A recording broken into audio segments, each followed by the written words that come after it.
Комуз Кыргыздын байыркы музыкалык аспабы. Аны ата-бабаларыбыз муундан муңга мурас катары сактап келишкен. Сууга кайнатылып, сары суусу чыйыры чыккан жана ыштатылган жыгач бек да добуштуу да болот. Аспап ар кандай формада чабылып, анын моюну ичкерип кетет. Комуздун жалпы узундугу болжолдо 90 сантиметрдей келет. Комуз башы, тулкусу, чарасы, моюну, капкагы, коткону, тепкеги, 3 кулагы анан 3 кылдан турат.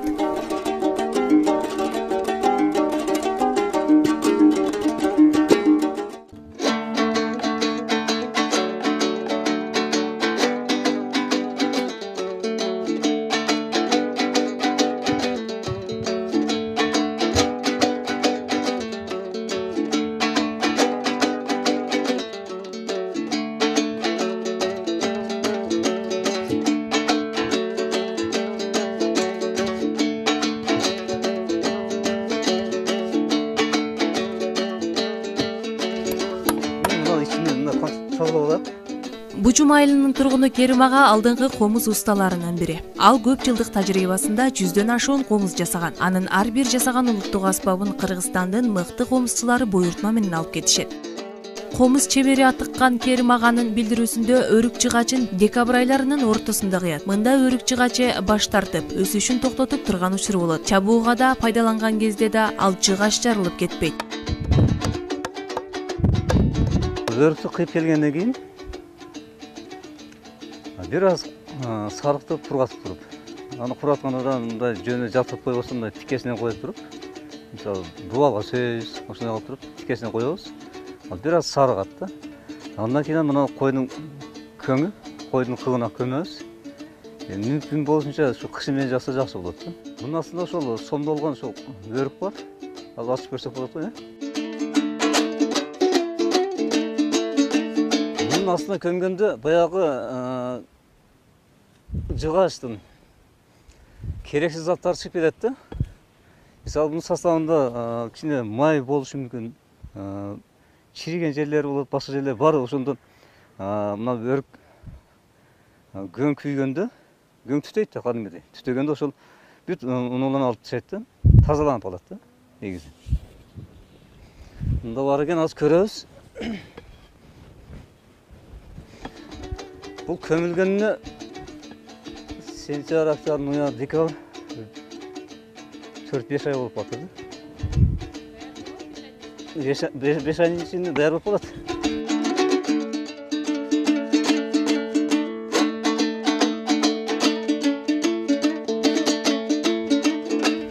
Бул жакшы касиети ушу көңү көмгөндө жакшы кургайт. Нундуулугу жоголот, анан жарылбай кургайт да. Бул болсо өрүк өтө мурт келет дагы, тез эле жарылып кетиши мүмкүн да. Мен эми жыгачтын даяр болушуна карайм. Мындай чоң өрүктөрдү кыйганда буларды алып барып атайын пилорамалар болот, ленточный. Ошо алып барып өзүнүн размеринде, мисалы же 10, же 8, же 9 сантиметр жабылып, синдирип, аны алып келип турган жагып көмүп коем да. Бул эми чапса болот экен, даяр болуп калат уже. Түсү өзгөргөн, цвети өзгөргөн. Муну баягындай лак берип же дагы башка нерселер колдонуштун кереги жок. Өзү деле жакшы дүн дагы берет, түсү дагы жакшы чыгат. Эми буга ошол комуздун макетин түшүрөбүз. Макетин чийип алабыз, анан ошол боюнча кайрадан тегиздеп бир сыра комуздун формасын чыгарабыз. Андан кийин анын ичин оюп баштайбыз. Бул оюлганда азыркы учурда эми техника өнүккөн заманда мындай атайын аспаптарды колдонобуз. Мисалы перфоратор мына. Муну иштесек болот. Муну менен ичин оюп алабыз, кадимгидей мындай кылып туруп. Ойгондон кийин ичин көчүрүп тазалап алабыз. Тазалаганда кадимгидей мына өзүбүз колдонуп жүргөн мындай тешени керки деп коет. Анан мындай өзүм жасап алган дагы башка керкинин бүттүрү бар. Ошо менен оюп ичин тазалайм да.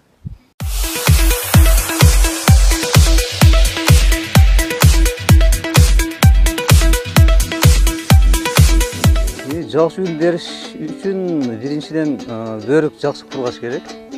жакшы кургаш керек да. Эгер бир аз нымдуулук болсо, комуздун мына моюн жагы ийилип кетиши мүмкүн. Бул жагына же алды жагына. Эгер жакшы кургаган болсо, андан жакшы үн чыгат. Анан жакшы үн чыгыш үчүн капкагы жакшы болуш керек. Андан сырткары ишин ойгондон өзүнүн мындай секреттери болот. Ошолорду колдонуш керек да. Комузду ушул чарасын оюп даярдап алгандан кийин, чаранын өзүнүн өлчөмү бар бул жерден. Ушул жерден бир аз кертип туруп, бул жагын ошо капкага ылайыкташтырып тегизе алабыз. Ошол тегиз болгондон кийин анан мен капакты коем. Азыркы учурдагы эле клейлерди колдонобуз, пуба деген. Ошол отургузуп даярдагандан кийин, ошол бүткөндөн кийин гана мен бул жагына моюнуна өтөм. Ушул капкага ылайыкташтырып, тегизине карап туруп, анан бул жагына алып келип иштейм.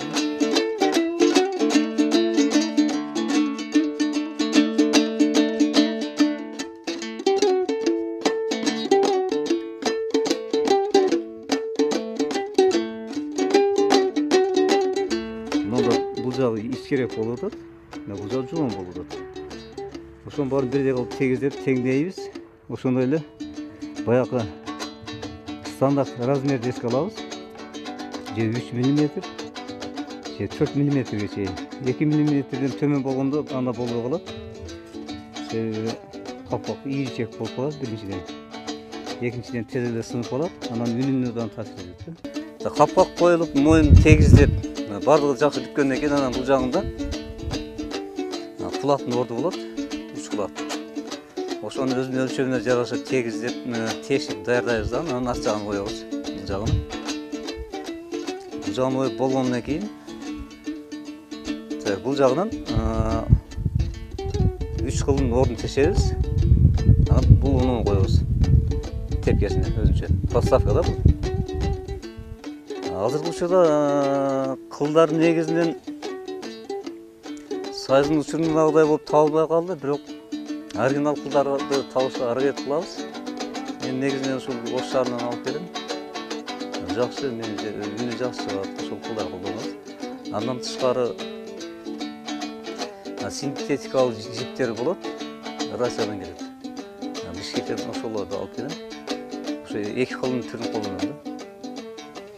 Анан арт жагына иштейм. Бул болсо биздин Баткен областыбыздын символу болуп калган айгүл гүлү. Ушуну дайыма колдонуп жүрөм орнамент катарында. Чеберлер комузга капкакты көрүнгөн эле карагайдан жасай беришпейт. Адырга, кайкыга, белеске, тумшукка, шамалуу жерге өсүп, аягы бойдон кургаган карагайлардан жасашат.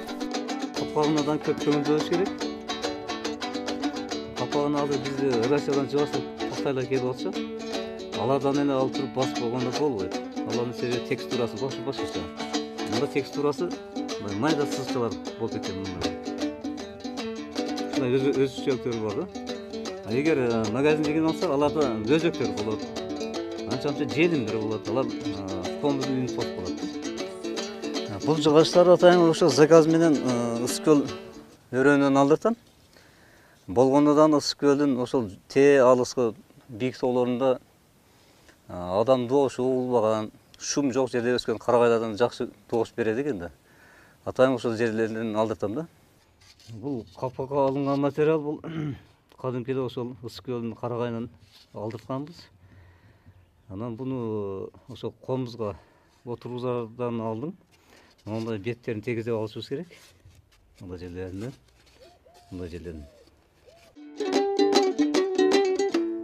Элдик аспаптын жалпы бетине жогорудагыдай жука тактайдан капкак жасап, моюн чыгарып, тегин тыкан коюп, 3 кулагын жана кылын тагып, кылдыр добуш берүүдө ченебеген чеберчилик зарыл эмеспи?